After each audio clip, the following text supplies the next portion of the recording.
Hello, every pony. My name is Blancmark, and welcome to Worlds of Ultima Adventures: The Savage Empire.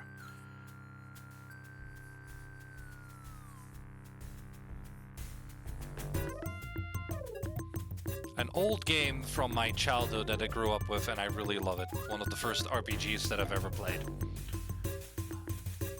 I'm not overly familiar with the Ultima game series, but this was definitely a spin-off of that.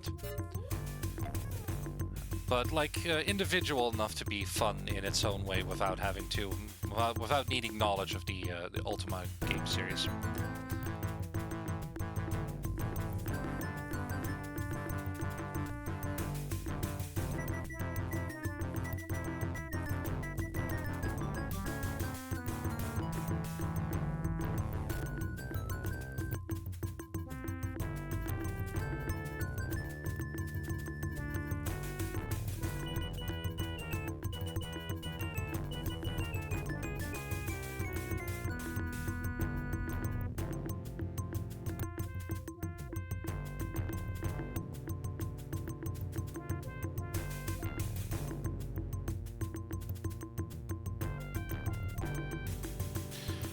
And so, we arrive here. Let's take a look at the story so far. You had disturbing dreams of a faraway jungle, an endangered princess, and the Black Moonstone you carried away from Britannia in your last adventure there. The spirit of Lord British commanded you to find out all you could about the stone, so you took it to your old friend Dr. Rafkin, curator of the local Museum of Natural History, hoping that he could unravel the mystery. At Rafkin's, you met the ace reporter and Ultimate Adventures correspondent Jimmy Malone. Malone is a little too nosy to suit you, but he kept his wits when everything went haywire when Dr. Rafkin's experiments on your moonstone sent the whole museum lab through a bizarre black moon gate. You were shocked to lift your head and see an enormous jungle around you. A jungle and this enormous creature descending upon her. The woman you dreamt of, a fiery tribal she-warrior of some time-lost land. You and your friends rescued her from the giant Pteranodon and befriended her. She said her name was Ayala, the princess of the Kurak tribe, and she seemed to be quite taken with you, her most unusual rescuer. But Ayala's hated suitor, Dardan the Huge, prince of the Urali tribe, arrived with his men, scattering your friends and smashing you into the earth. Now you lie broken and defeated, struggling to regain your consciousness. That is where the story starts, where we create a new character. You are in a dirt-floored hut, and a tribesman with wise eyes stares down at you. You feel as though you are floating. You cannot move your limbs. It is like a dream, yet you sense it is not a dream. The man speaks. Yes, warrior. You can hear. You see Intanya, shaman and healer. Intanya will heal you, but to concoct his healing potion, he must ask you questions. In order to heal your spirit, Intanya must know your spirit. So you must answer with truthful words. Intanya will speak of deeds and choices. You must answer with the choices you would make. First, what do you call yourself? Intanya must know the warrior's name, for there's much power in names. What does the warrior call himself? I'm just going to name myself Blank. One warrior borrows another spear and fails to return it. Days later, he mislays his own spear and you find it. Do you give him back a spear, or do you give the spear to the warrior who is owed one? I'm just going to return it to him. Your chief has told you to guard the village while a battle rages nearby. Your chief fights in the battle. Will you obey the words of your chief or join your fellow warriors in the fight? A huge, powerful warrior stands against you and demands you give him your food. Will you throw his demand in his teeth and attack him, or give him your food since it's clear he's hungry? Okay, here we go. Those are the choices I usually make. It doesn't really matter. It determines your stats when you load up, but this is usually fine. You see a native man wearing an elaborate jaguar headdress. You are returning to wakefulness. It is good. Injanya's potion is powerful magic. It has granted you this speech of the people of this valley. Now you may understand what is said to you. In fevered ravings you spoke much of Ayala, our chieftain's daughter, as well as a Rafkin and a Jimmy. Intanya thinks you must find him as soon as possible. But the valley is full of danger. Before Intanya can let Blank rise again and search for his comrades, Intanya must ask Blank a question to see if his mind has healed as well as his body. What, in your dreams, what did you think of an old and trusty friend on page 6? Well, I believe this is page 6 of either the clue book or the manual. I'm not entirely sure which one it is, though. It doesn't actually say. Well, it will become pretty apparent. I have the files here on my laptop, so I can look at them. They're like, you used to have like a manual or in the clue book with the game that you could actually browse through. Now it's just PDF files. What did I think of an old friend? Let's see, on page 6 of the manual or of the an old friend. Let's see.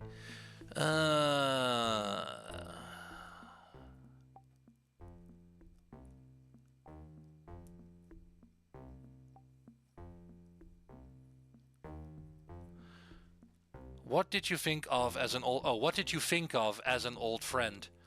On my belt was a sheathed Bowie knife, an old and trusted friend.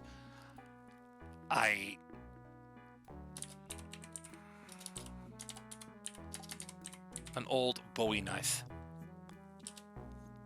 Hey! It worked! The shaman looks pleased. Intanya sees that Blank's memory has returned and he is fit to travel the land again. This was an old way of preventing copyright infringement of illegally copying the game, in which case you needed the manual in order to pass this question, unless your game was like cracked or something. I know that I had a version of the game that did not come with the manual, as it came with a collection of other games in like similarly colored discs. I don't remember what exactly it was included in. It was like an early 90s thing. So I never had a clue book for this one or a manual. So my copy didn't have this. But this one that you can get on GOG.com has that and all the accompanying stuff as well. So it's great. He becomes very serious. Intanya has had many dreams of one such as Blank. Intanya believes that Blank believes Blank to be very important. Intanya's men will try and follow Blank and perhaps help Blank when he is in danger. Intanya's men are the best in all the valley of Eodon and can find Blank anywhere, even in the caves of the Myrmidex. My student Triolo will join you on your search for Jimmy and Ravkin. He has learned some of the simpler invocations and will help you as much as he can. Speak now. What about your men? Intanya is friends with many warriors from many tribes. They will travel the valley seeking out the unknown and telling all to Intanya. That's basically an explanation of when you die in the game, you will respawn here in Intanya's hut. Basically, Intanya's men will follow you basically off screen, and if you happen to go down, they will carry you back to Intanya. That's the in-game explanation for that. You said something interesting, like the Myrmidex. The Myrmidex are strange, fierce warriors, insects of great size, and they attack and kill our warriors without cause. Insects of great size. Great, wonderful. What about Triolo? Triolo came into the valley many moons ago, and Tanya made Triolo his assistant and has been teaching him the secrets of the shaman. The shaman.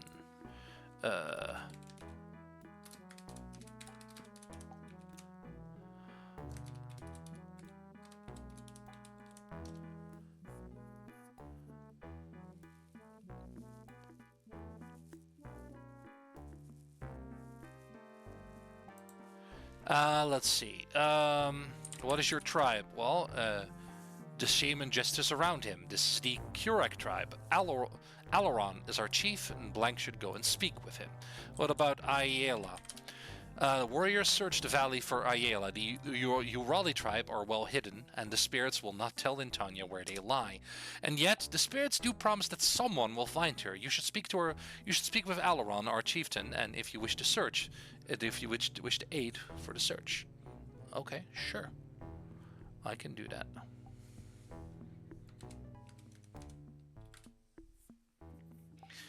Let's see. What else? You can also say job and name. Intanya is the shaman of the Kurek tribe. Intanya consults the spirits and also heals the ill and the injured. Heals. Intanya has great powers of healing. Intanya throws back his head and closes his eyes. You can almost hear the voices of the spirits whispering in his ears. Intanya opens his eyes. No one here is in need of any healing. Well, what about the spirits? There are many spirits in the Valley of Eodon. Spirits of the trees and winds, spirits of the animals and life. Intanya senses how the spirits feel and tells his fellows. Intanya draws upon the powers of the spirits to heal those who must be healed. Well, you have 3 totems of spirits, like the totem of Afaz, Apaz, totem of Afaz. I don't know how you pronounce this. It's the spirit of emotion, strength, and emotions and strength. And you of course have the totem of Hellas, which is the spirit of knowledge and visions, and of course Cook. There was a spirit of like, I'm probably misspelling that. I'll have to look at that. Let's see. What else did he say? I don't really remember. Eodon. Nope. Never mind. May the spirits of the protect you, blank the avatar. Okay, we have our trusty Bowie knife here, and we are also Triolo. Has some food here, and here we go. We have the look command here. What is this? That is Hellas. That's Hellas. Motas. That's it. I think Cuckoos is a spirit, but I think that's the spirit that they call upon when someone needs to be either healed or revived. Motas. Spirit of Motas is the spirit of battle. Alright, great. This is a very interactive game, so it's going to be a very interesting experience. We have Yopo, we have Binda or Pint, and chocolate. And then the 3 totems. You use the reagent with a totem for an effect, whatever that effect may be. And this is me. This is originally the avatar from the Ultima series, but in Savage Empire form. And this is our shaman buddy, Triolo, who of course is Iolo or Eolo, however you want to say it, in the Ultima series. And yes, Shamino and Dupre are also going to be part of this story as well, but in their Savage Empire form, of course. We can now do a little solo mode and then do a simple get. And like I said, this game is very interactive, so it'll be a lot of fun. You see a sprightly, grey-bearded man with an alert eye. He looks at you intently for several moments before speaking, as if trying to place your face. Triolo has heard of Blank. Blank's face is very familiar somehow. Does Blank need help with him? Need help with something? I should probably think of a voice for this guy. What is your name? Triolo is the name given to me by the Kureks. Triolo belongs to the Kurek tribe. Triolo was not born a Kurek. Triolo came stumbling from the jungle, bereft of name and memory, many moons ago. Since then, Intanya has taught Triolo the ways of the shaman. Intanya, a great man, is shaman of the Kureks. Triolo learns the spirit magic of the shamans from him. Join. His eyes twinkle. He looks at you, behind him. Under his arm. Finally, he looks down at himself and yelps, "Blank! Triolo is already here!" You can also say leave to have to kick him from your party, but I would recommend keep Triolo around at all times. He is so useful. Triolo belongs to the crew. We already asked that. He doesn't really have a whole lot to say. What about Ayala? The beauteous Ayala. Triolo has written songs about her. That's a little hint to Iolo or Eolo being a bard originally. The evil Dardan captured her and holds her captive still. I'm sure that were we to find where the Urali hide, we could free her. Shamuru or Shamino in Ultima, is a hunter and tracker of the Barako tribe. Barako village is close to Curach, but across a deep canyon of waters. It's actually true. I wonder if he knows about... No, he doesn't know about him. Dokray is the Savage Empire version of Dupre. But we will meet him. Nope, he doesn't know anything about Rafkin or Jimmy. Aloron, the chieftain. Oh, sorry, Aloron.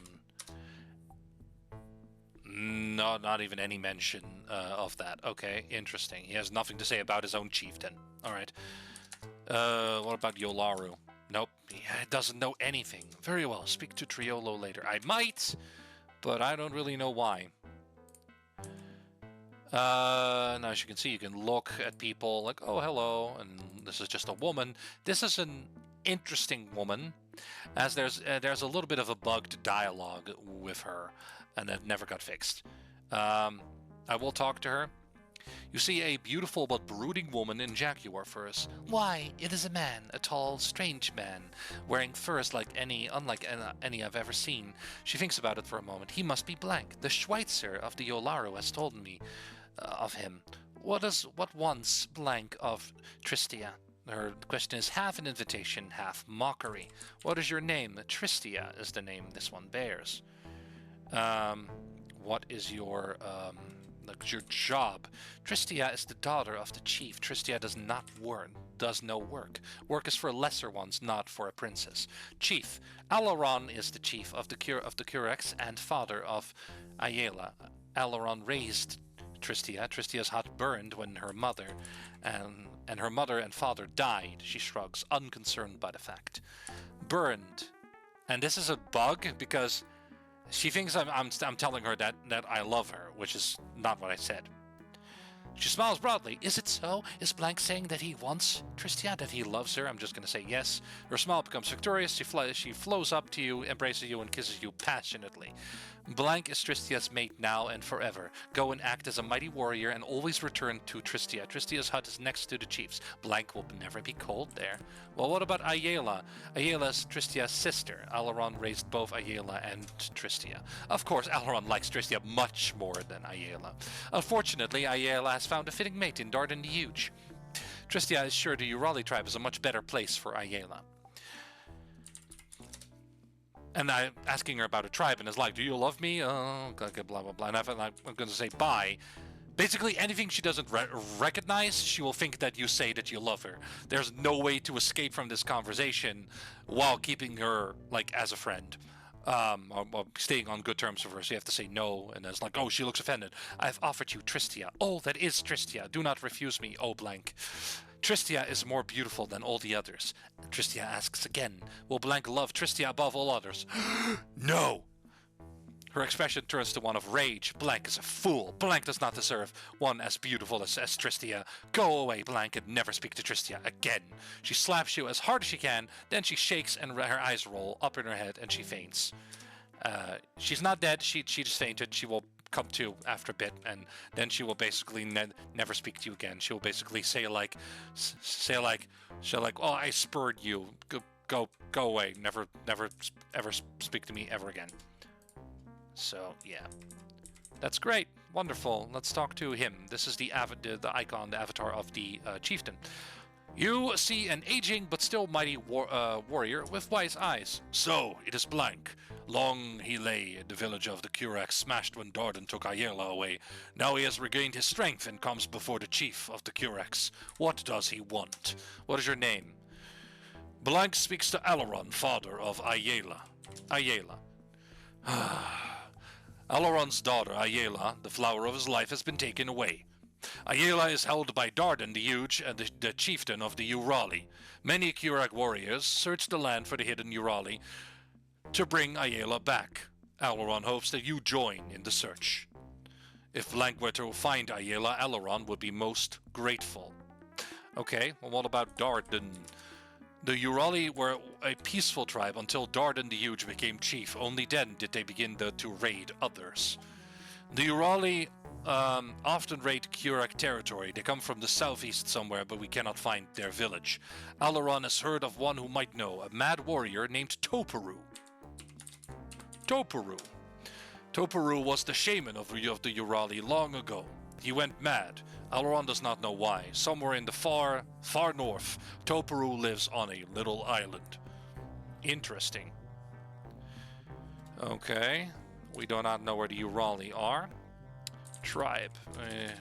You're part of the Kurak tribe, I know that. There are many tribes in this valley. We are the Kuraks. There are also the Yolaru, the Desquiqui, the Nahuatla in their stone village. Further away, there are the Pindiro and Barako in the far north, the Yukari and the ugly Hakur to the southeast, the Barab and the lizard Sakra in the southwest. Hidden away somewhere are the Urali. What about the Yolarus? The Yolaru are a tribe to the east of the Kuraks. Their chief is Apaton. What about the Barakos? Because they're like close by. You just said it and you don't understand me. Okay, that's okay. Whatever. What about... there's a very special... what about the Myrmidex? Myrmidex, giant warrior insects. They live very close to the west of the Kurak village. They raid here all the time, killing and eating. The Kuraks are the greatest warriors in all the valley, but the Myrmidex are other than human. Mighty beyond belief in their numbers and ferocity, the Kuraks fall before them. What about, do you know anything about Rafkin? No. Jimmy? No, probably not. Okay. There's a very special thing that you can do in this game. You won't learn about it until later. There's a very special thing about this, and that is the so-called Unite thing, where you can do a certain thing, but just to keep the story flowing, I'm not going to do that yet. Farewell, Blank. Go. Join the warriors searching for Ayala. Try to find Ayala. Now, like I said, that is one of the purposes of the game is to unite all the tribes. But like I said, we're not going to do that right now because, you know, why would we? Get a door, not possible. It is possible to move things as well. As you can see, I moved this orchid and this reveals a jade necklace. So let's get the jade necklace. A couple of spears and a shield. Might as well grab that. We also have here another... get a window, not possible. I'm not trying to get a window. I'm trying to get a shield. A couple of spears, like 4. Shield. We'll get the pouch. The pouch is full of berries. Let's move the berries over to Triolo and move this into the pouch. Let arrows over to Triolo. Triolo just has a food pouch here. I will have the spear. I can have 2 spears now. I'm gonna wear the jade necklace because why not? Tortilla. Apparently they have tortillas in this in this world. That's a furnace, an oven. Like most things in this game actually have a purpose, which I really, really, really like. Cornmeal. It's like 100 cornmeal. It's insane how many cornmeal there is. Corn is cold to grab. Oh, basket. No, I don't want the basket. Another tortilla. 10 tortillas. Get some meat as well. We have some meat here. 1 meat, 1 meat, and 1 meat. I'll take 4 meat. Food does help you recover a little bit after battle,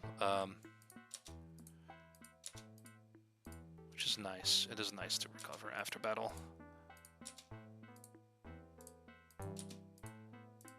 Okay, and then yeah, the bowie knife can also go here in that pouch. That's fine.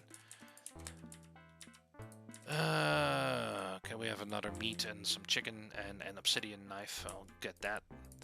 Obsidian stuff is pretty powerful, but it does kind of break when you throw it because it's very brittle. It's very sharp, but it's very brittle. Usually, not entire weapons are made of obsidian. It's usually just a part of it, rather. Here we go, our first enemy, a jaguar.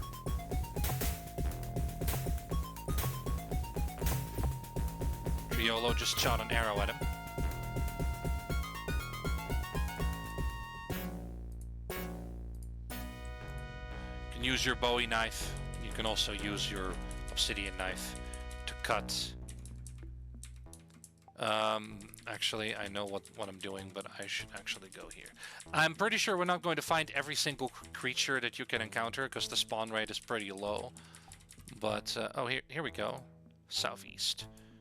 Here we go. A woman. You see a beautiful warrior woman with a bold look in her eye. She looks very distressed. Ayala is Sari's best friend. Often did Ayala join Sari in exploring, talking, and making trouble. But now Sari has not seen Ayala for many days. Something bad may have happened to Ayala. When Sari was sneaking... She blushes and then corrects herself. When Sari was near the Kurak village, she heard the warriors there say Ayala had been captured by Dardan the Huge from the Urali tribe. Sari has searched for the Urali, but their village is hidden. But it must be somewhere to the southeast of the Yolaru village. What is your name? Your name is Sari. Sari is my name. Sari, daughter of Mosagan. Who's Mosagan? Mosagan, Sari's father, is the shaman of the Yolaru tribe. Okay, well, your tribe is then the Yolarus. Sari is of the Yolaru tribe, great hunters. Our fiercest enemy are the Kuraks, but Sari's greatest friend is of the Kuraks. That's Ayala. The Kuraks live to the west of the Yolaru, good warriors. Yolaru fight them all the time, too often. If we fought the Myrmideks as often as each other, more Myrmideks would be dead. What are the Myrmideks? Myrmideks are evil ant things. They live west of the Kurak village. They raid against the people all the time. Kill and eat, kill and eat. Ayala and Sari wish to unite the tribes against them. Unite? Tribes cannot stand singly before the Myrmideks. They must unite. Sari knows this, but Ayala knows this, but Sari and Ayala cannot persuade their chiefs of this. There is a legend of one warrior who united the tribes in the past. Has Blank heard of this story of Oloro? No. Once in the past, the lizards of the jungle became too numerous and fierce, and all tribes were in danger. All men might have been eaten and destroyed.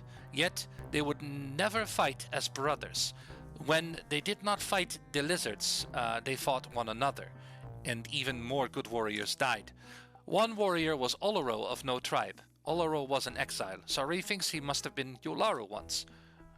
To be fair, nobody knows. Oloro went from chief to chief and did a mighty service for each one. Each chief promised to unite with their former enemies only if some great service were done, and Oloro went out and did that great service. When each service was done, Oloro went to each of the chief and said, when the sound of the greatest drum there could ever be sounds through the jungle, come to that sound, and we will destroy the fierce lizards. When all the services were done, he built a great drum on the small hill northwest of the Nahuatl stone village. It is still called the Hill of the Drum. He beat the drum until all the chiefs and all the warriors assembled, and though there was anger between the warriors, they fought as brothers, and the lizards were killed. Sari thinks that a new Oloro could come and do the same, for all the warriors know the story of Oloro. If a great warrior could do a great service for each of the chiefs, and then build Oloro's drum, then the warriors might come. But the chiefs do not listen to Sari. Sari cannot even try to do these great deeds when the chiefs will not listen to her.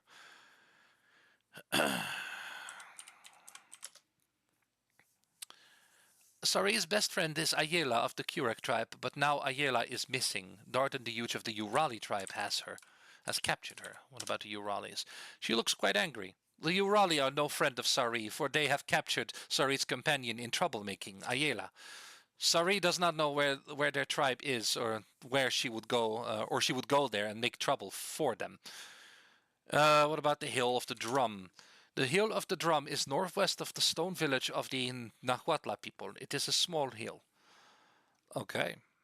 Well, this is a friend, apparently, of the enemy tribe of the Kuraks, a friend of the princess, the daughter of the shaman, and the daughter of the chief are friends, and they try to convince people. This is our first introduction to unite, which is something you can ask the chieftain. Spirits protect you, Blank.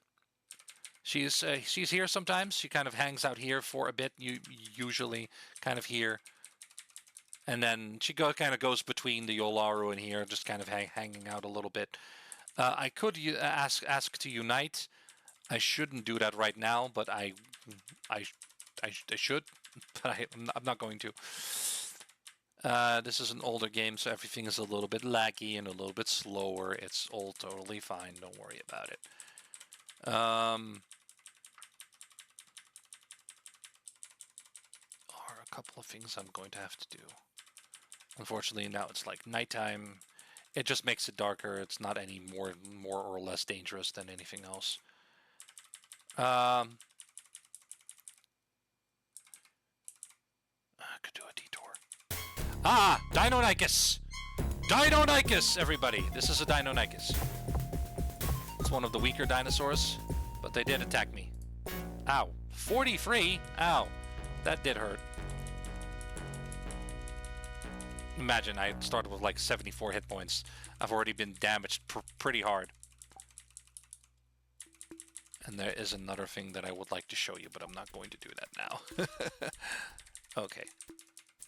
Well, as it becomes later in the night, everybody's going to bed, so there's not really a whole lot I can do, but that's okay. Because people will be asleep and you can't really interact with people when they're sleeping, of course, but that's okay. What is in this one? Food. I like the pouches, though. Not the table. I don't want the table. Get away with me. Get away from me, table. Corn, meat, and sometimes it just doesn't even react to my clicking. Whatever, it's fine. And we also have one here. Might be some important equipment that we can take here. Okay, we have a fishing rod here. That's always nice to have. Obsidian dagger. This. And this is one cloth. And you can actually use your Bowie knife or your obsidian knife or whatever. You can use that. Fishing rod, of course, you can use that to fish. And you can use your obsidian knife or your Bowie knife on this to make 10 cloth strips. Which we will also save for now.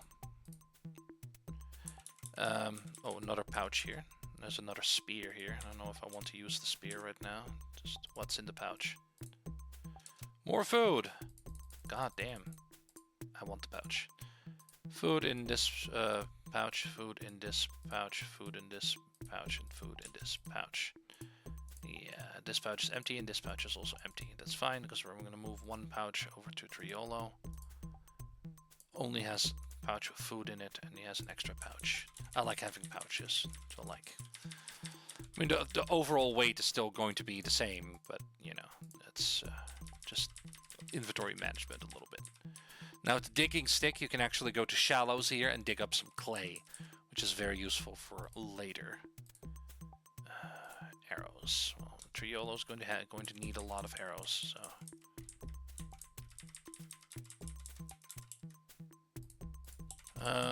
It might actually be prudent to get some rest first. See, these people are sleeping as well. I like to go here, because this is an unoccupied house. I think it may have belonged to someone, I don't know who exactly, but... Oh, and this is very important, because this is Triolo stuff. This is Triolo resources. Pint, yopo, and chocolate. And there's another cloth thing there as well, as you can see. There's also this fruit that has medicinal properties, apparently. And we're getting a cloth. And then we're again going to cut the cloth with this and get 10 cloth strips. You can also make cloth yourself, actually. Rest until sunrise. We have a little bit of food. I was at 40 free HP, and now I'm at how much? 48. See, as I ate some food, actually healed a little bit. I want to see 48. I ate a bunch of turnips. 48. See, that doesn't do anything. Okay, that's fine. Everyone is waking up. Everyone is like, yeah, we're waking up. Is that who I think it is? It is Sari. She's here. All right. So this is a lei. Let's get that. The Hawaiian. Ooh. 1 emerald. I also get this. Ruby. I don't need rubies. Emeralds are semi-useful. The rest of the jewelry and stuff is not very useful. It exists, but it's not very useful. A cake? Can I have cake? Anyway, I'm gonna wear the lei myself. Tooth necklace to Triolo. Arrows to Triolo. This one, so banana. That one is empty. Food, food, food.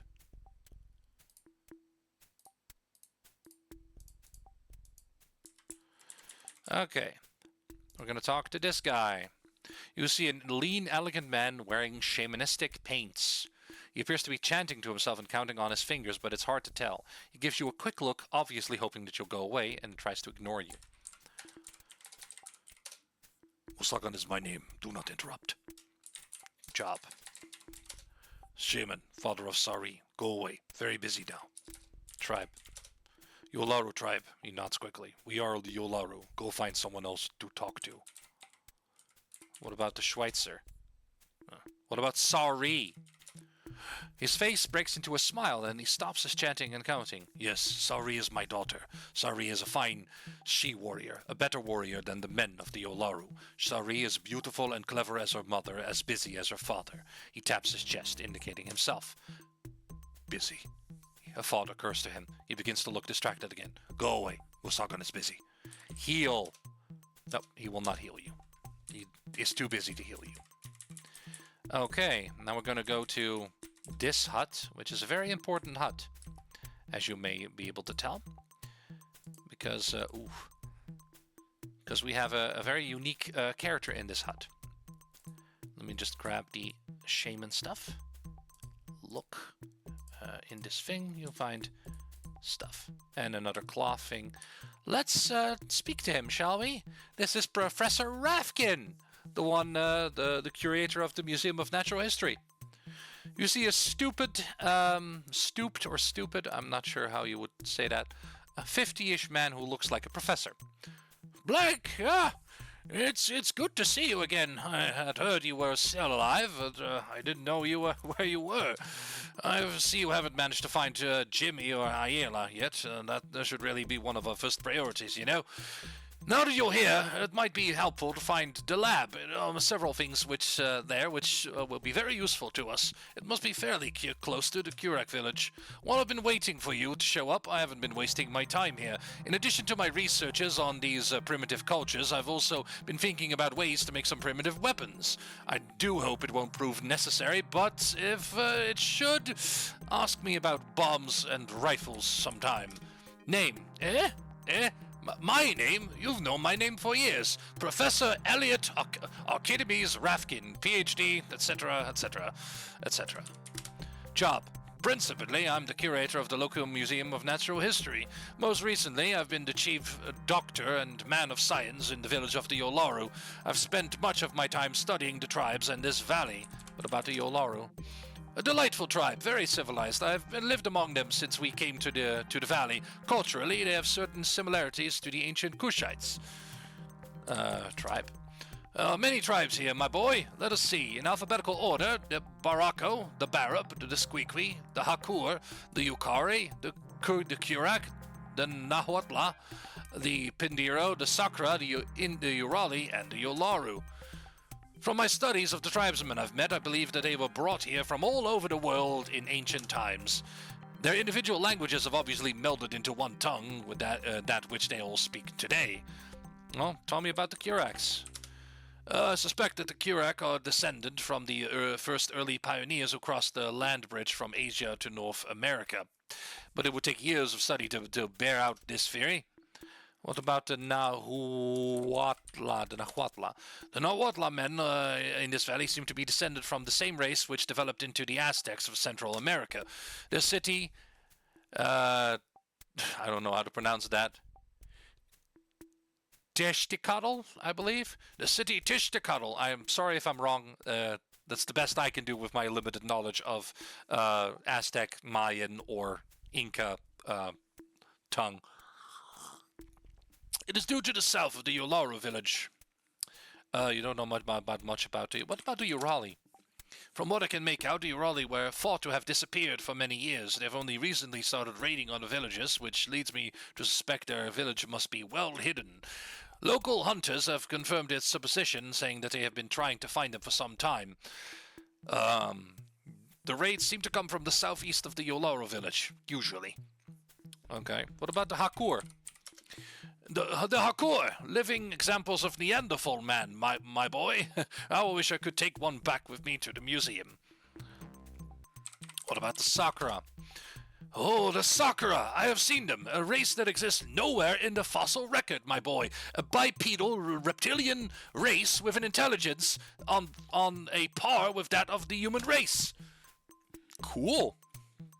You didn't know much about the Barako, about the Pindiro, I believe? Nope. You don't know much about the Yukari, you said? No. What about the Disquiqui?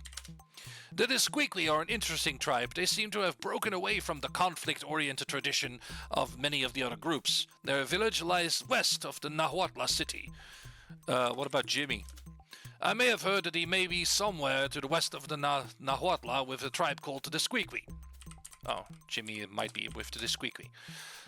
I understand Aiello was captured by the Uoli tribe. It seemed she seemed like a tough individual, but I hope she is all right. I hope we go and search for her soon. Probably. All right. Your job. Yolaro tribe's valley. Tell me about the valley. This is a whole area in which we find ourselves is called the Valley of Eodon. All right. What about, you said something about, rifles. Are you saying you want me to manufacture you a rifle, just like that? Yes. Oh, very well. Let's see if you have brought me the proper parts. To make a rifle, I'll need a length of iron-hard bamboo, and I'll need to be in my lab. We have to go there first. What about bamboo? Ask the Nahuatl tribesmen where to find some. Lab. Yes, there are many useful things there. I'm sure it's somewhere to the south or southeast of the Kurak village. Well, what are bombs? Blank, are you asking me to build you a grenade? Yes. Oh, how unfortunate. Yes, I am the gentle, sweet old Professor Rafkin. I teach young men archaeology and how to make bombs. To make some sort of crude grenade, you'll need the following ingredients. A strip of cloth impregnated with tar to act as a fuse. 5 units of gunpowder, and a hard clay pot. When you have these together, simply use the strip of tarred cloth on the pot to seal the pot and act as a fuse. What you end up with is a crude but serviceable bomb. The gunpowder you're likely to be able to make maybe very unstable stuff, so throwing the grenade or at something could set it off. Alternatively, you could light the fuse and leave the thing behind and run like the Dickens. Professor Rathkin, terrorist teacher. That's me. Gunpowder? You want instructions on making gunpowder? Yes. Well, that's simple enough. You'll need a quantity of charcoal, a quantity of potassium nitrate, and a quantity of sulfur. Put all these things in a mortar or grinding stone and grind them into powder. Gunpowder, that is. A mortar, a bowl used for grinding raw materials into powder, not something for lobbing shells at the enemy. I had one back at my lab. What about a grinding stone? A grinding stone or grindstone. You can find them by the dozens in the native villages. It's a different way of grinding things down to a powder. What about sulfur? You'll probably find sulfur pits in the vicinity of the volcanoes. You'll need a wire screen of some kind to extract the usable sulfur screen. It would have to be fairly tough wire screen. I think there was some back at the lab that would work. What about potassium? A lot of bananas? Potassium nitrate, also called saltpeter. There was a bottle of it back at my laboratory. Chances are good that most caves will have crystalline deposits as well. Charcoal. The best way to get charcoal would be to burn a branch with a campfire or fire pit. Okay, and what about a clay pot? You will need a hard clay pot to make grenades. That's simple to accomplish. If you can't find a hot clay pot, find a soft one and place it in a kiln for a while. A large kiln is a large oven used for baking soft clay pots. You can also dig up clay with a digging stick, then mold that into a clay pot, and then harden it in a fire pit or an oven. What about tar? Any tar found in this land will undoubtedly be extremely hot. I would recommend collecting it in a metal container of some kind, a bucket perhaps. I see. He's very useful. You could bake stuff. He will be of great help. So I would like you to join me. Oh, are we going somewhere? He looks delighted. Well, certainly. I've been here long enough. That's light. Plumb my brains and then ignore me. He's a nice enough guy, and in this case, he will be joining us. Currently, he will definitely be fighting at range because I do not trust him with melee combat. He's actually pretty damn weak in melee. Wait a minute. I'm gonna grab this. A couple of torches. I love torches. Let's get some torches. I'm actually running out of space here, so I would actually love to get the food thing here. Give that to Rafkin. Rafkin is already carrying too much. He can't carry anything. Oh, wow. That's horrible. Alright, I'll give a pouch to Rafkin. Why not? What can he carry? Can you carry an obsidian knife? Yeah. Can you carry a couple of arrows, maybe? Arrows, maybe? Can you carry a couple of arrows? Like 40? 40 arrows to Rafkin? Arrows are not that heavy. Alright, good.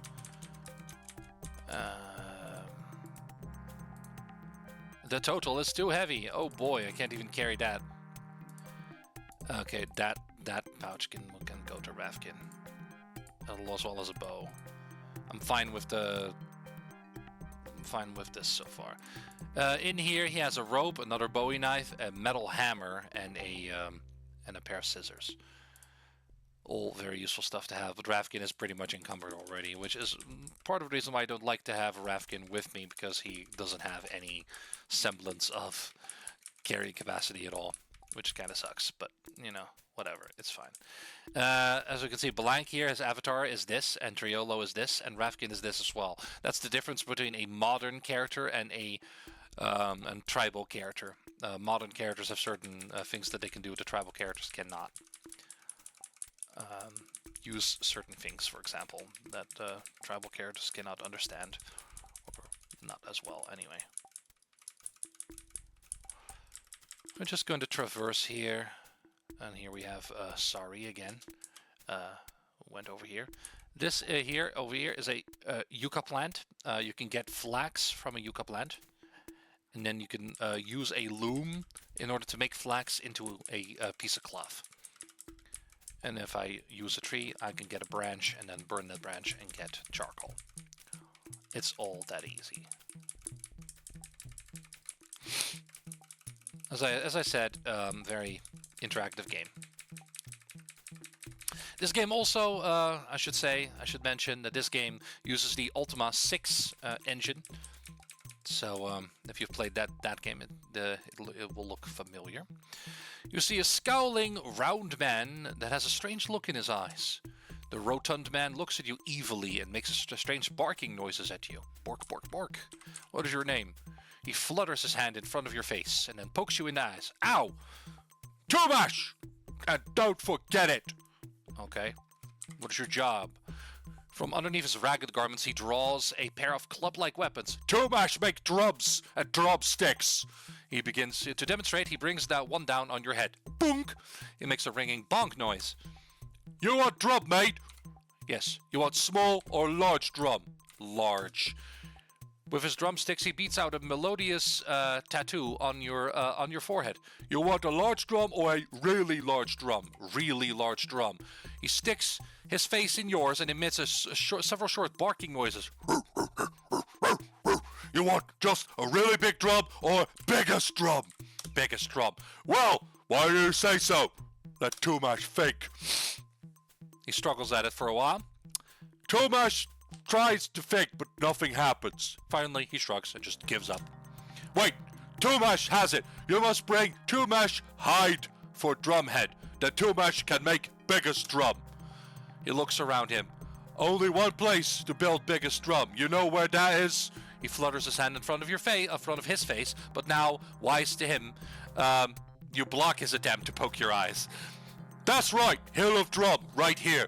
Bring Tumash hide for a drumhead to Hill of the Drum. Tumash will make your biggest drum. Hide. Hide! Something fierce nearby! He pulls his furs up over his head. Dumbass. The Hill of Drum, not far from Nawatla Stone City, northwest of city. He points east. He thinks about it and corrects, pointing south. No, wait. This is the hill! Don't be so confusing. Tumash was member of the Squeaky tribe. Don't talk about them. Since Tumash lost his mind, Tumash live alone. Mind.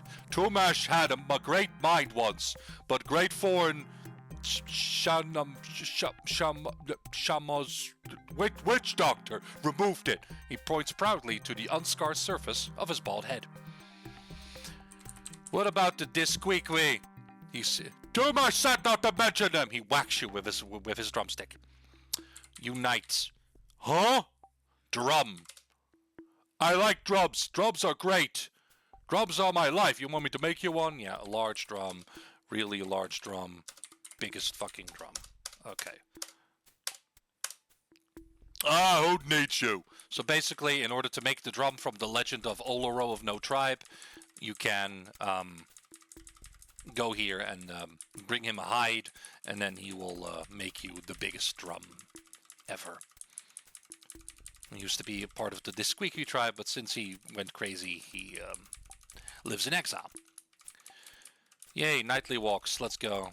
And no, I'm not planning on having Rafkin in my party for super long, but currently it is kind of required, so I will do it. And as you can see, here we end up in the stone city of the Nahuatl. I have no idea where the hell I am. Okay. There's a little house here. I hope we can just sleep here for a bit so that we have some more light. Ooh, okay. I want this. Mine. It is an obsidian sword. Actually, if you use just obsidian for a sword, it will shatter almost instantly. So what it's more than likely, we have some sulfur here. What is more likely is that this is a what is called a makuahuetl or a makuahuetl, however you pronounce it. It is like a wooden club-like sword that has razor sharp like spikes, like triangular edges carved from obsidian, like attached to it. They are brittle. They're very sharp. They are brittle, so they will break with repeated hits, but you will do some serious cutting, slashing damage before they do, and then they need to be replaced. Ah! I wanted to rest, not fight. I like that the face here actually closes his eyes when you're resting. This is supposed to be the face of Fabos, the grand deity of the Valley of Eodon. Oh, I totally forgot to talk to the chieftain of the Yolaro tribe. That's okay though. We're gonna have a little chat, a little talk, a little woman. These are just generic NPCs that we don't really want to talk to too much. It's alright. I don't actually know where to go right now. Oh yeah, this is the little pyramid area here. It's also the only one in the game here that actually has a sundial. It's 11:13 a.m. You can actually tell the time with this. Yay! And then we're gonna go up here. Yeah, you can also use the mouse as the cursor, as you can see, to travel. Sometimes it is better for like longer treks. We have enough food right now. That is a spindle there. More flax. And I'll show you, if you use here this loom on this one, you actually make a piece of cloth. Let's have a conversation with the man. You see an intense-looking man in native clothing. He looks over your clothing with a surprised expression. Blessings of the spirits on the stranger. May I help you with something? I am Pashoptamak. Hello? What do you do? I make fine ornaments and feathered robes of the best cloth. Normally I would be able to trade with you for something, but I recently finished a large feathered cloak and my stock is depleted. What about cloth? Cloth made from good flax is wonderfully easy to work with, soft, easily sewn, and easily decorated. Much better than the simple hides that some tribes use. Many of the more primitive tribes use hides as clothing. I find cloth much easier to work with. Do you trade? As I said, I recently sold my last cloak and it will take quite some time for me to make another, even if I had the feathers I needed. I use only the finest parrot feathers. When I was younger, I could go out and hunt parrots myself. A few minutes work on a dead parrot with my knife and I could usually find several usable feathers. He looks at you thoughtfully for a moment. If you were to bring me feathers, I would trade them. I would trade with you for them. 1 emerald for 10 feathers. What is your tribe? This is the Nahuatl tribe, the most civilized of all the tribes. Best dressed, too. Alright. Cool. May the spirits follow you, Blank. So, if you trade feathers with this guy, he will give you emeralds, and you can use emeralds to talk to trade with her. You see a sharp-faced but beautiful woman in Aztec dress. Blessings of the spirits on you. I am Atlipakta. What is your job? I am a crafter of weapons and armor. Perhaps you would care to trade for some of my crafts. What is your tribe? This is Tishtikadal, the city of the Nahuatl. Trade. I have bows, arrows, knives, swords, armor, and shields for trade. Which one would you like? I would like a set of armor, please. It will take 3 emeralds for a set of leather armor. How many would you like? Just 1 for now. Would you like something else? Not right now. May the spirits guide you on your path. Do return when you are in need of a well-made weapon. Alright. Now we have leather armor, and leather armor is actually the strongest armor in the game. A lot of the soldiers here in the city wear bark armor, but this is the... no, I don't want to drop it. This is actually the better one. Rafkin is carrying too much already. What are you on about? I don't want to go. I don't want it to go to waste. I think the spears are what is just too heavy right now. So unfortunately, I think I'll just move the spears over here. There you go. That's the food as well, of course. And of course, I could always like grab some of these weapons. It's not like, you know, it's not allowed. They're not going to. We have a cloth shirt here. The cloth shirt is definitely not as strong. The leather is strong, so let's just use that. Leather. The total is too heavy. Move the leather armor to Triolo. Triolo can now wear leather to be better protected. Rafkin is already at capacity, basically. Can I move this back to me? Yes. Okay, Rafkin is no longer at capacity. I am, though. Can we have an armor for Rafkin here? No. Can you grab the leather, please? Okay, that... Can you grab the cloth armor? Yes, okay. I think Rafkin, he does need to be better protected, but cloth armor is, like, essential. I wish I could carry more, but unfortunately, the only way to carry more is to get rid of all the food that I have. Which I don't really want to do, but okay. You know what? I'm gonna just eat the food. Don't worry about it. I'm just gonna eat some of it. Oh yeah, free. A bunch of turnips.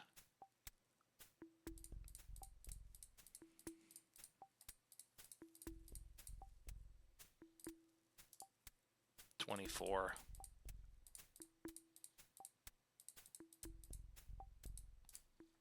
Triolo. Oh, no wonder you have, like... yeah. Doesn't need to be much. There you go. So, now everyone has something that they can actually do. Alright. Triolo. There you go.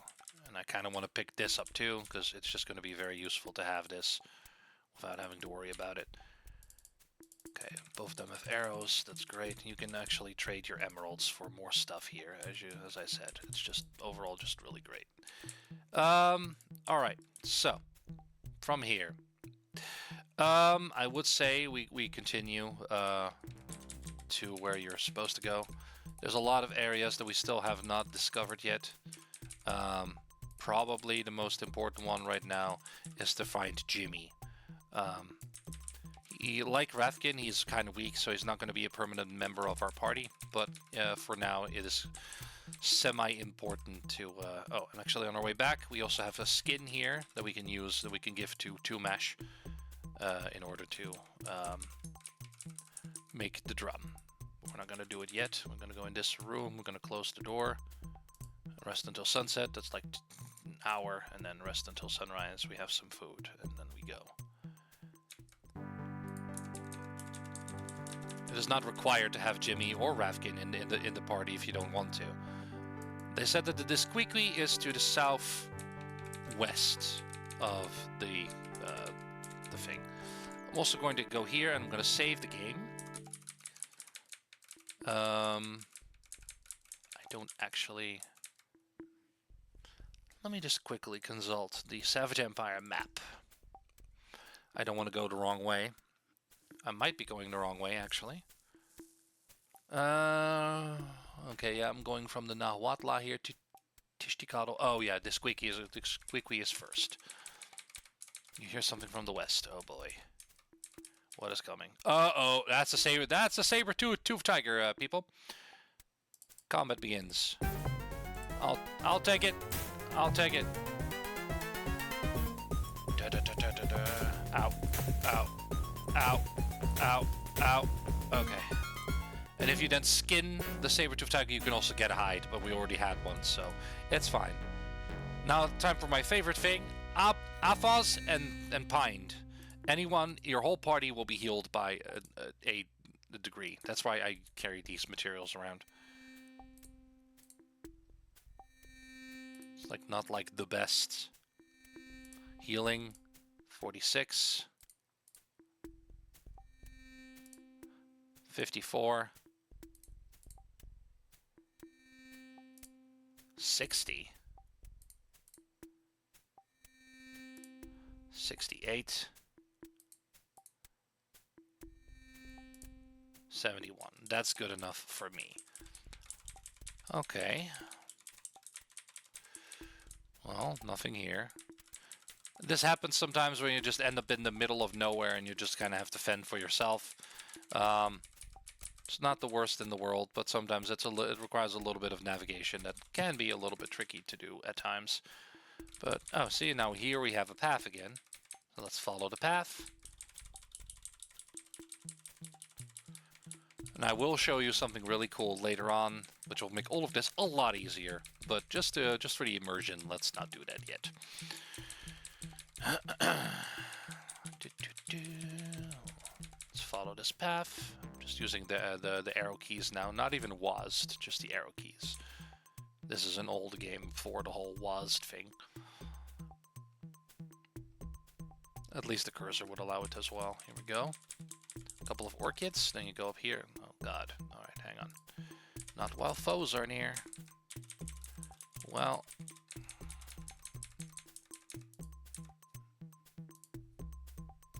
Alright, no one will get me here. I know what the foe is, and they're not going to get me, so we don't really have to worry about it. Okay, everybody. There are a few... Use vines. No, I'm not using the vines. I'm using the... As you can see, it's a little bit of a different aesthetic here. But we indeed have a lovely, lovely, lovely village here. There's below here is a bark shield. Of course, the leather shield is better than the bark shield. A lot of orchids. I'm not going to use the bark shield, although if Rafkin were to use something, it would probably be a leather shield anyway, so it's fine. First of all, we're going to go over here. This is a whole thing. And as you can see, we now have this guy. This is Jimmy Malone. You see a lanky, sharp-eyed man in his mid-20s. Hey, Blank! Go around inside and unlock this door and let me out of here. I know that's... I'm assuming he has like a, New York accent. I'm extremely bad at that, so I'm not going to even attempt it. So I'm going to make him a little bit more British. You would have, if you've given up on Ayala, I'd sure like to get to go after her myself. What is your name? Too much action, muddle your brains, Mr. Adventurer. Jimmy Malone. He scribbles something in his notebook. What is your job? I'm a reporter, see, for the local paper, and I also do pieces for the Ultimate Adventure magazine. One of my first will be A Modern Man Among the Natives, a piece about the Squeaky. Magazine. Ultimate Adventures Magazine, a true adventure rag that I do occasional articles for.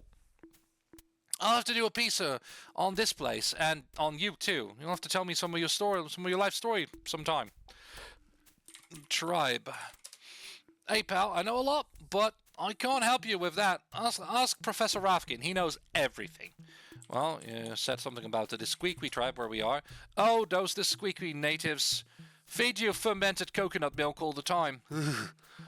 Chaffblum's the chief. Gwoblum's his daughter. Chaffblum?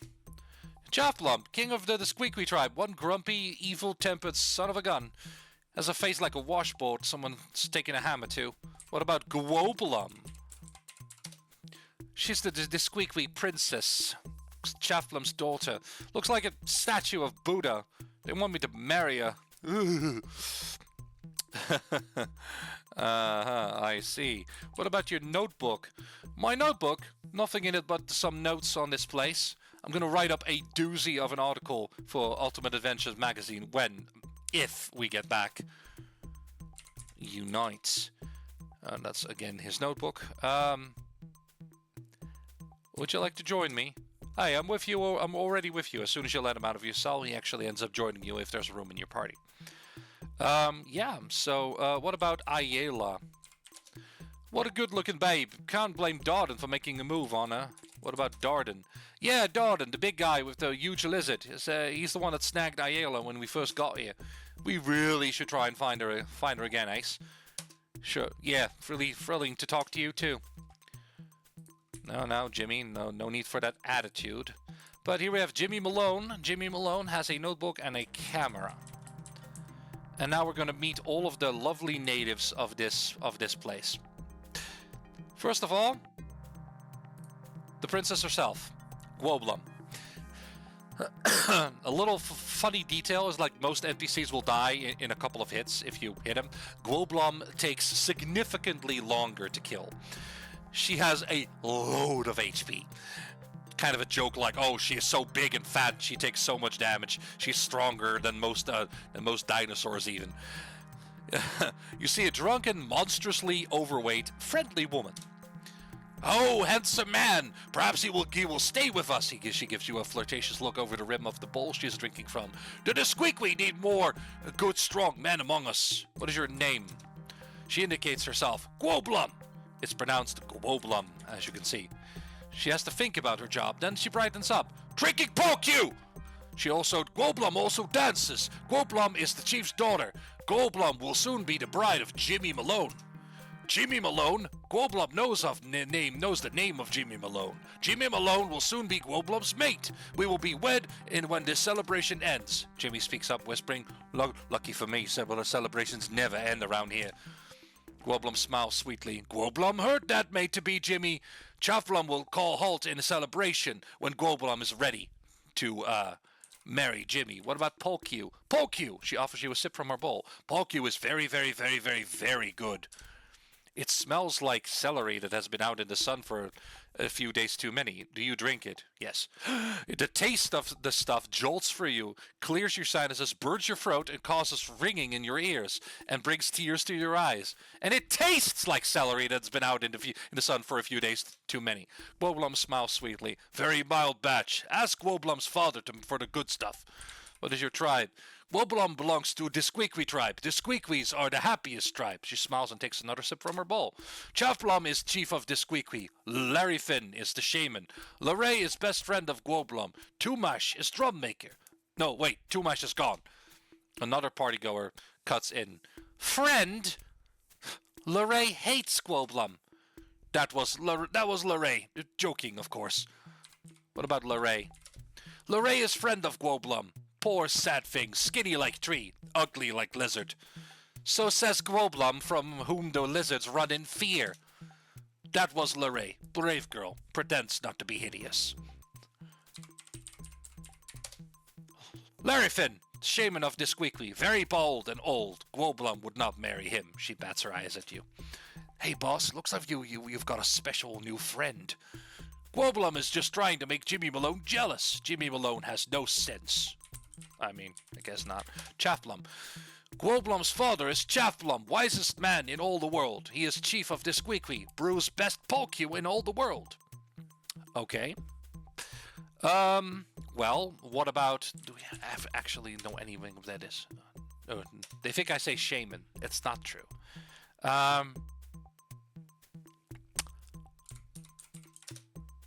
Okay. Join. I bet Jimmy would not like me doing that. She doesn't even notice you're turning away from her. Okay, good. Lorraine, hello. You see a clear-eyed, amused-looking native woman. She's not drunk. Ah, it is the strange warrior. What would a real warrior want among the squeaky? She gives you a long, curious look. Lorraine, often called Lorraine of the not enough plachta. I shall just say plachta. I don't know if that is. You just said it. I don't know. Lorraine is in charge of feeding the prisoners. It's usually very easy, for our warriors are not good enough to capture anyone. But now Lorraine must work, for we have a prisoner. In fact, there he is. Hello, Jimmy. Hello, doll. You're a rotten cook. Lorraine has never been in charge of a prisoner before. How did Jimmy get out? Blank here staged a jailbreak. I'm escaping, see? Can't come along? Maybe if it were just Blank, but if Jimmy is going along, Lorraine will stay here. Unfortunately, Lorraine will not join you, even if Jimmy is not with you. She's not a joinable party member. She looks around, incredulous. Can you imagine that Lorraine would stay here if she were not one of the squeaky? Oh, it must suck to be the only non-drinking person in a tribe of drunks. Someone who doesn't like parties in a tribe that only parties. Yeah, what about Chaffblum? What about Larry Finn? What about Guoblum? I mean, those are literally the name of your tribesmen, but okay. What about Jimmy? Doesn't understand. She doesn't have a lot to say. Good choice. Better anywhere than the Squeaky village. Larry Finn. Here we go. He has a little smiley on his head. I find that funny. You see a balding, curly-haired, wild-eyed shaman. What? What? He's sawing two sticks together. It doesn't look as though he wants to be interrupted. Name. Who's asking? Tell our visitor your name, or Chaffblum will hit you so hard your hair will be straight. Oh, that is different. I am Larry Finn. This is like part of this is like the Three Stooges, I think. I don't know much about that, but I heard that this is a parody of that. Larry Finn is shaman of whole tribe. Larry Finn's famous healer. Healer? Yes, Larry Finn is great healer. Does one here need healing? No. Good. Yes. Oh, he looks uncomfortable. Then Larry Finn must heal. He puts down his sticks. He pats his fur garments, then brightens up. Larry Finn does not have his spirit tokens. Cannot heal. Sorry. Larry Finn doesn't even know how to heal. Larry Finn is a rotten shaman. Liar! That woman was a withered crone until Larry Finn healed her. Larry Finn has that backwards. Larry Finn gets his hands on a woman, she turns into a withered crone. Oh, she will be sorry the next time she has a splinter. No one can take out a splinter as Larry Finn can. This is the Squeaky tribe. Happiest tribe. Chaffblum. Yes, Larry Finn agrees. You're an idiot. Yes, Larry Finn agrees. Good idea. You make distraction and Larry Finn will escape. They're all drunk. What do you expect? Here we go. You see a short, scowling, black-haired, drunken native man.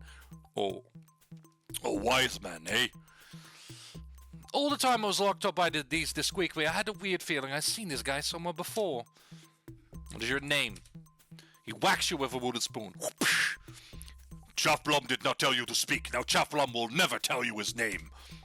He thinks about it for a moment and tries to figure out what went wrong, and then scowls. Chaffblum is father of Guoblum, and Chaffblum is lizard wrestler. Two jobs, very much the same. No, he's not. Chaffblum is the chief of the Squeaky tribe. Shut up. Chaffblum did not ask you. He whacks the native with his wooden spoon. Chaffblum is modest lizard wrestler. Your daddy Chaffblum is the greatest chief in all the valley. He scowls, and his scowl grows deeper. Chaffblom has never seen that woman before in his life. Of course not. Gwoblom. Gwoblom is daughter of Chaffblom. Smile at the strangers, Gwoblom. Yoo-hoo! Jimmy Malone! Come sit next to best girl, Gwoblom. Yoo-hoo! Yoo-hoo! Gwoblom goes swimming in a river full of piranhas. Take a flying leap at a rolling dinosaur. Oh, Jimmy is no fun. What about Jimmy? Why, there is Jimmy Malone. How did Jimmy get out of hut? Why, don't you remember, Chafflem, old pal? You got drunk and decided that Blanky would be a much better husband for Gwoblom, and you let me out. Did Chafflem do that? Must have. Jimmy Malone is free. He turns to you. Ready for wedding? Wait! Jimmy Malone, one big liar! Let Blank find his own woman. Gwoblom is for Jimmy Malone. Sorry, stranger. Gwoblom's mind is set. Find your own woman. Okay. What about Larray? You probably have nothing to say about Larray. What about Larifin? This squeaky shaman is called Larifin. He shouts, Larifin! Where is Larifin? He's not here! Too bad. Larifin is not here. God. For Chaffblom knows nothing of tribes, especially this one. What about Moctopodle? Who?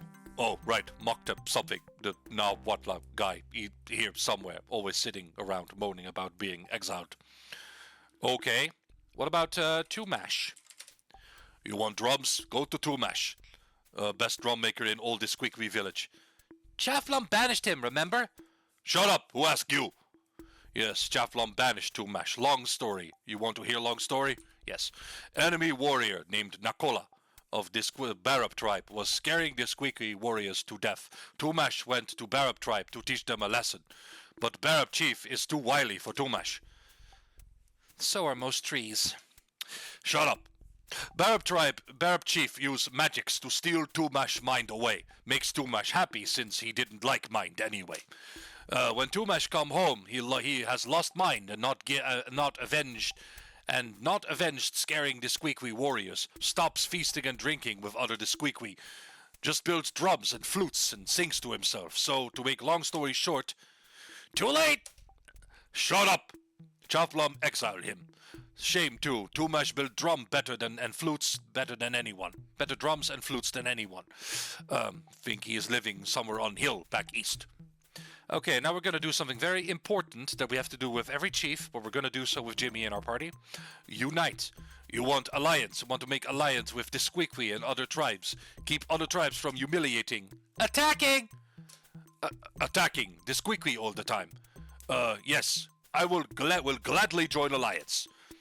Wait! Must always gain strike bargain first. Traditional way. Demand test of virtue, test of bravery, test of skill. Larifin is right. Cannot join alliance until you pass 3 tests. He gives you a close look and turns back to Larifin. 2 tests. This one never passed test of virtue. True. 2 tests enough. Bravery and skill. First test. Bravery. He pulls out a big jug of clotted white liquid called plachta. You must sample its smooth and delicate flavor. Even from here, it smells like a paper mill having an early morning belching duel with a stockyard.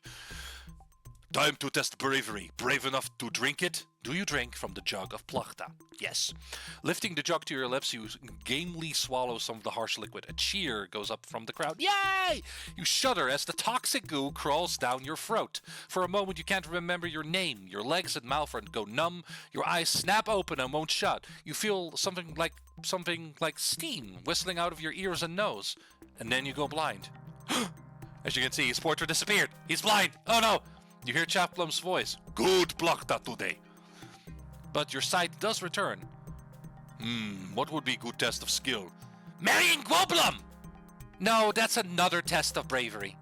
Gwoblom throws a double handful of fruit at the other woman. Wait, I know. This man must put noisemaker on Sharptooth. The crowd cheers. Yay! There is big lizard near here. Usually southeast of village. We call it Sharptooth. Stands tall like hut. Eats the Squeaky warriors. Wanders around, staggering afterwards. But always comes back for more. For skill, test of skill, one must put noisemaker on Sharptooth so the Squeaky warriors can hear Sharptooth coming. Father, that won't be stupid! If we hear Sharptooth coming, we might become frightened and run away! Ignore her. He whacks her with a spoon. Larryfin, give him the noisemaker. The shaman hands you a large copper bell, rather like a cowbell. Put that on Sharptooth. Then we join alliance. Wobbulum begins sniffling. Nice man will be all eaten up. Only great warrior could hold Sharptooth still to put noisemaker on it. Daughter is right. Blank is one dead warrior. Too bad. And then Larae chants, Spear of Shamup! Spear of Shamup! Good idea. Shamup was strange member of the Squeaky, not like the rest of us. Like to pull teeth out of big lizards. Shamup would put big skin of plachta on point of spear and hit lizard with it. Lizard would fall down. Not surprising. So would Chavlum. Here is more plachta for your spear of Shamup. Don't use it up before you make spear. Jimmy speaks up. Tell you what, boss. It could be that we're going to have a lot of these little chores ahead of us, so I'll note down what each chief wants. Anytime you want to check out what we got in store for us, ask me about my notebook. It never forgets. So now you can actually ask Jimmy about all of the chores you need to do for the chiefs. Riddance is good. Indeed. Thank you very much for that. Oh, attack? No, I don't want to attack. No, I can't. You finally heard the nice. I have one spear here, okay, and 2 jugs of plachta. We're also gonna speak to this guy over here. You'll see a hard-eyed man in Aztec-like clothes. Beware, stranger, if you mean me harm. I am a mighty fighter. A fighter? I am a fighter of fame and prowess. I have fought the warlike Yolaru and the Kurek tribes and the deadly Myrmidex. Tell me about the Myrmidex. Yes, the Myrmidex. Yes, they are fierce.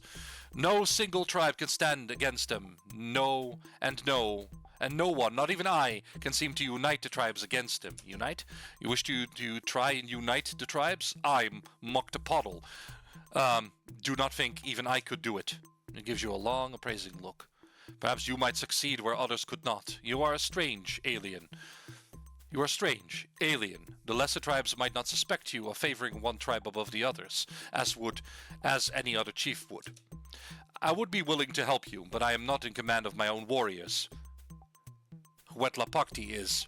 Huetlapakti is protected by a magical glow given to him by Zipak Triodal, and while he possesses it, I cannot defeat him.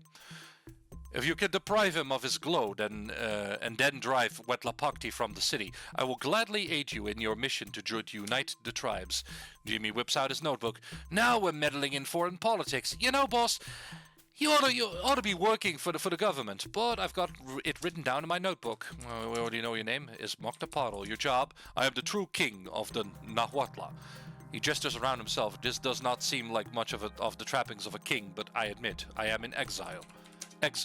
My cousin by marriage, Huetlapakti, has usurped my throne. He was made invulnerable to harm by a most foreign shaman, whose name is Zipak Triotol. Huetlapakti is a madman. He kills, and there is nothing that I or anyone can do to stop him. What about Mr. Zipak Triodal? He came from nowhere, surrounded by a glow which no weapon could pierce. He gave a similar glow to Huetlapakti, and suddenly no warrior, not even I, could harm him. Between them, Zipak Triodal and Huetlapakti captured the old shaman Washtapak and nearly captured me. I escaped. And so I stay here among the Disquiqui and hope to find some way of regaining my throne. What about Washtapak? Washtapak was shaman in the city, but Zipak Triodal imprisoned him. I suspect Washtapak knows something of Zipak Triodal's origins and powers. He started to say something about that before he was captured, and I was forced to flee. Alright. Goodbye. May the spirits protect you. We have Moktapoddle here, who is the chieftain of the Nahuatl. If we can find some way to get rid of the other guy's glow, of Huetlapakti's glow that makes him invulnerable, he will return to the throne and help us. Which is great. Which is what we want. I think there's a torch here. Yeah, there's a torch. Okay, I want the torch. That's just one arrow, but one arrow is usually enough. We've got a bamboo stick here as well for a rifle. but we don't really need that. I mean, I can take it, I guess. Bamboo stick, why not? Rope is fine. We don't really need a rope right now. That is actually a cracked dinosaur egg. One of the rare ones that you normally don't even get to see that. Now, if we travel to the east now, well, west I mean, we will end up at the Barab tribe, which I think we are going to do. Jimmy does not have a weapon right now, so that's a bit of a problem. Oh, actually, we should probably take care of this first, just to make sure. What you can do, you go here, go here, go here, go here, go here, go here, go here, go here, go here, go here.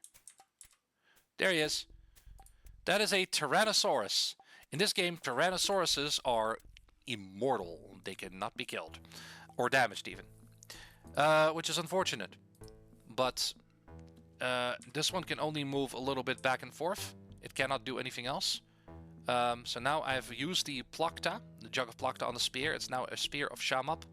I'm going to hit him with it. I'm quickly going to put the cowbell on top of the dinosaur's neck, and we're quickly going to disappear. He is not dead. He is unconscious. He has a dead animation here. The pose is dead, but there's no blood. And as you can see, I can pick up the spear. If you pass enough, then he will go back to... There he is. He can only walk back and forth. They made sure that he's trapped, that he can't go anywhere. Tyrannosaurus can basically instantly kill your character as well. I mean, it can basically kill anyone. And like I said, they're also immune to damage and cannot die. So, yeah.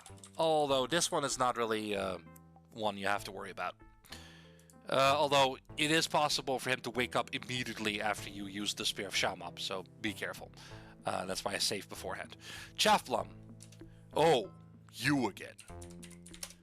Blank did well. Can hear Sharptooth in plenty of time to run away. We'll join Blank's union of tribes when time comes.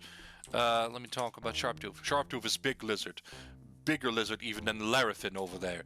Larafin heard that! Sharptooth lives southeast of village most of the time, eats the Squeaky warriors, and sleeps it off the rest of the time. So we have now united the lovely Squeaky tribe, who don't want to fight anyway.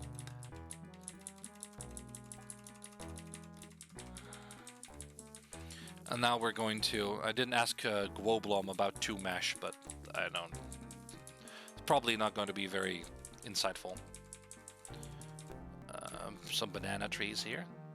Can we just rest until sunrise? I want some vision. I'm gonna give this to Jimmy. I'm actually gonna do this. Jimmy now has leather armor, so he's a little bit more protected. Do I have a weapon for him? Bowie knife. Yeah, I'm not gonna do that. I do want him to have a ranged weapon because he is also weak. I don't like all these weak characters, but you know, maybe just keep Jimmy out of combat. I don't know. Could give him another bow, I guess, but I don't know. Is this? Parrots! Hello! You see a colorful, bright-eyed parrot. Squawk. Name. Job. Parrot. Tribe. Join. Myrmidex.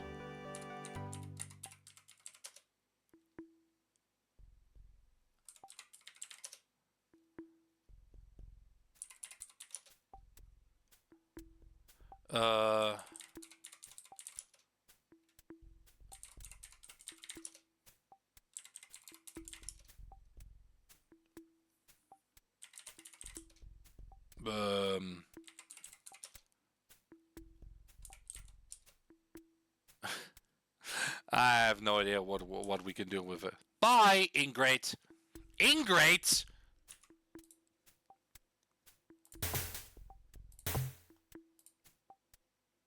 Ingrate. Pfft. There. Killed the parrot and got some feather for it. Ingrate. Not even sorry. Stupid parrot. Alright, I wonder if this is actually going anywhere or if I'm just screwed now. Oh, what is that? I have no idea. This is one of those things I did. Carving. I don't know why we need this carving. I don't know what this carving is. I have no idea. It's one of those mysteries that I just don't know. Oh, God. I don't feel safe here. I don't think this is right. Is this right, guys? Is this right? I don't even know. I know that a lot of these rocky areas that make sense for where we are right now. The Barab live among a very mountainous area. That is true. I just don't know if this is the... Oh. That's a pteranodon nest. And I think that is a good sign, because we are actually approaching something. I think that is a good sign. I think we can go up here at some point. I think that this is one of the mesas that the Barab live on, I believe. This is a ridge, very odd ridge. I don't know. Oh, God, no, shit. No, God, we can't. Okay. That's probably why we go on here. Is this possible? I know this is a bit weird, but I know this is like... I know you can travel to the Barab, and I just don't really know where exactly, but... Alright. Oh, no, that's a dead end. Shit. Oh, God. Guys, I don't know. I know you can walk there. I know there is a way to walk there. I just don't know. I just don't remember how. And now it's dark again, so that's lovely. How do we get back? So we can't go down. That is, like, blocked. Let me just, not while foes are here. Foes? Here? Okay. Oh, there it is. That's an Allosaurus. They're pretty powerful. I don't think it can get us here, but... Is there more, or is that still the Allosaurus? Could be the Pteranodon. No. Okay, let us regroup and try to find this Barab, where the Barabs might be hiding. I thought I did, but not really, I guess. Okay, Pteranodon nest. I didn't go south yet, so that's, I guess, where I have to go. No, that is not where I have to go. What? I'm so confused, guys. Where is it?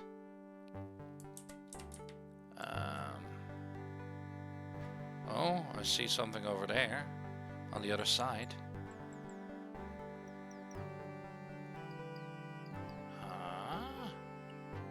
Okay, there's plenty on the other side. How do we get there?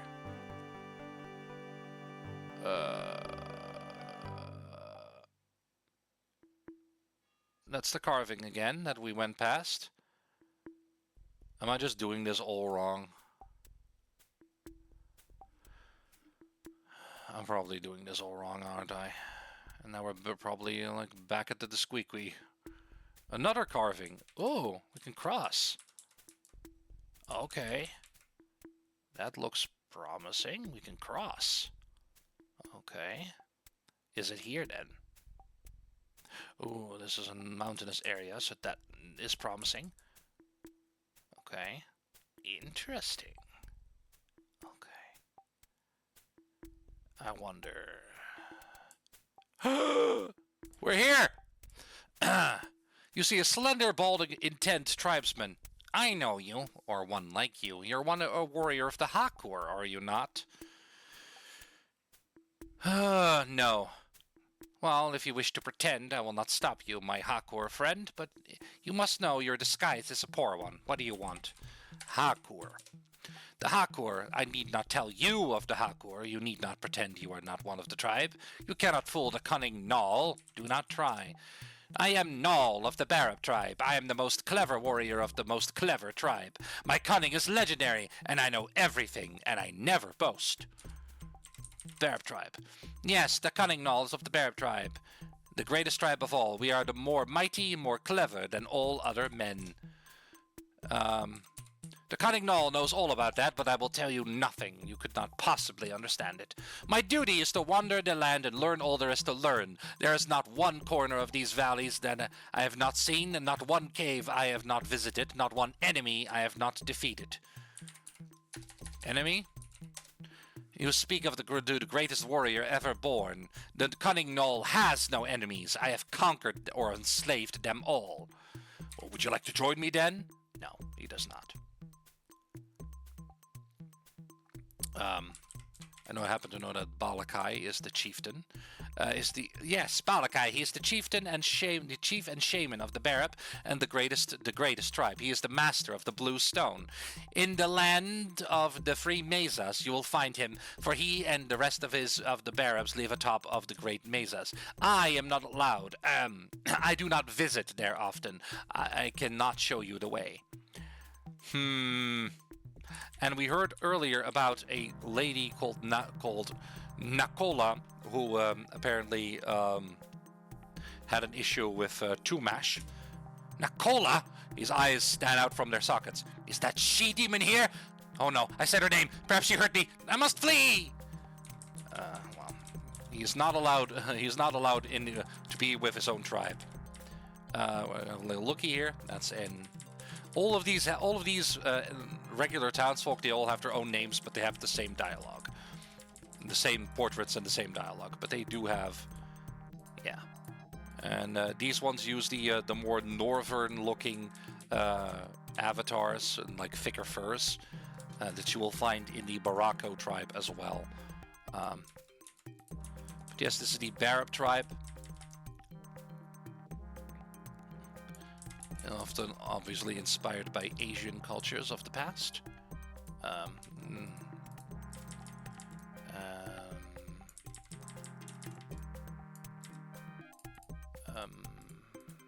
we go.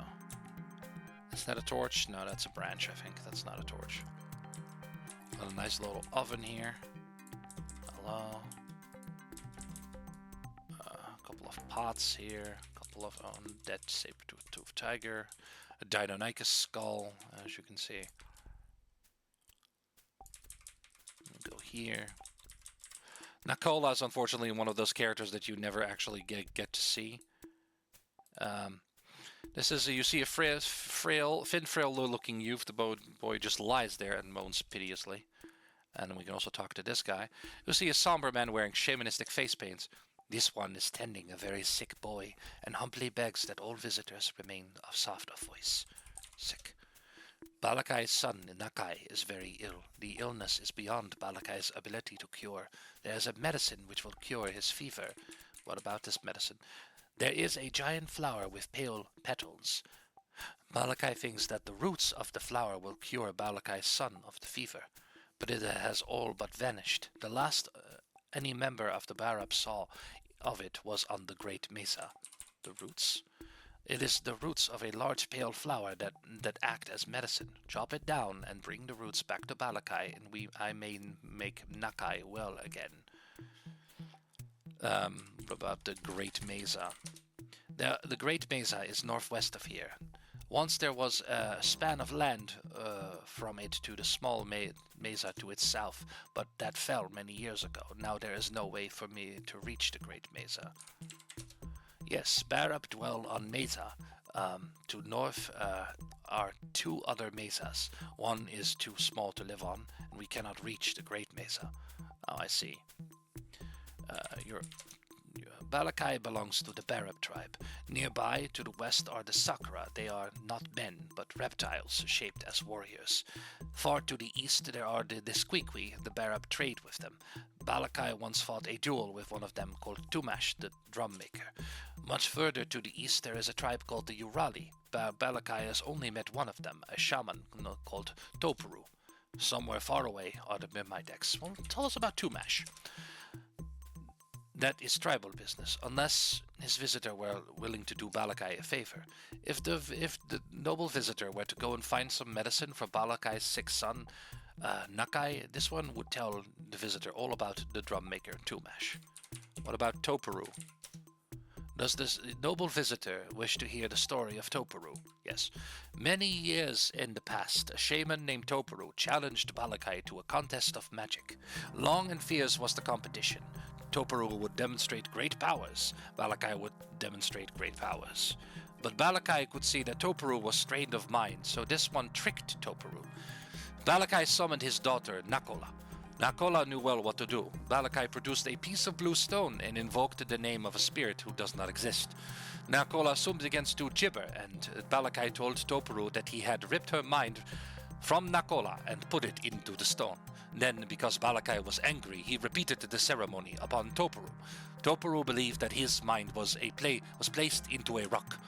Balakai told him that the rock would be smashed if Toparu ever annoyed any of the Barab. Toparu went far, far away.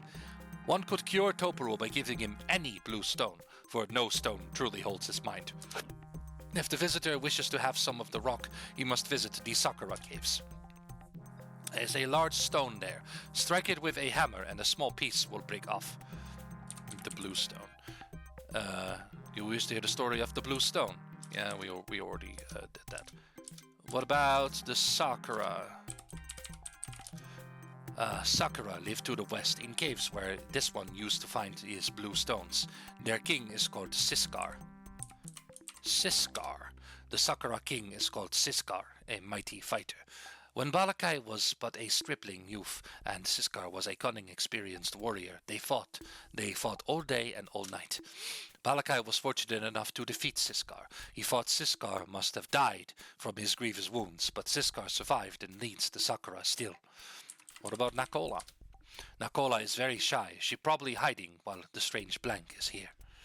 Would you like to unite? Does the noble visitor speak of uniting the tribes? Yes. The tribes might not wish to be united. Balakai would be willing to help if only his visitor could find the medicine Balakai needs to cure his sick son. Jimmy whips out his notebook and scribbles, "Oh, I've got that. You don't need to learn how to read with Jimmy around." Alright, so now there's always room for hospitable visitors. So, we have done a little bit of a thing here. I'm going to save the game. And with that, we have, of course, for now, an incomplete party. The party limit is 5, and currently we only have 4, and Jimmy and Ravkin are quite weak, so they're not going to be in our party for super long, but we're still going to have to do something, so... yeah, and we're going to need Ravkin for something very, very specific soon. Other than that, not really. So, I think our next step is going to be the Sakura. We need to get a piece of the blue stone, and we need to get some other stuff as well. It'll be fun. But for now, this video's gone on way longer than expected, because I have no semblance of time while I'm doing this. Or rather, I have not kept track. It's probably a lot longer than I wanted it to. So for now, I'm going to end this video here. Next time, we're going to continue our journey. We're going to continue exploring these lands, and we're going to the Sakura next, which should be interesting. So thank you everybody for joining me for this first video in the Savage Empire series, and with more to come. So thank you everybody for watching. Hope you enjoyed, and I will see you in the next video. I should go.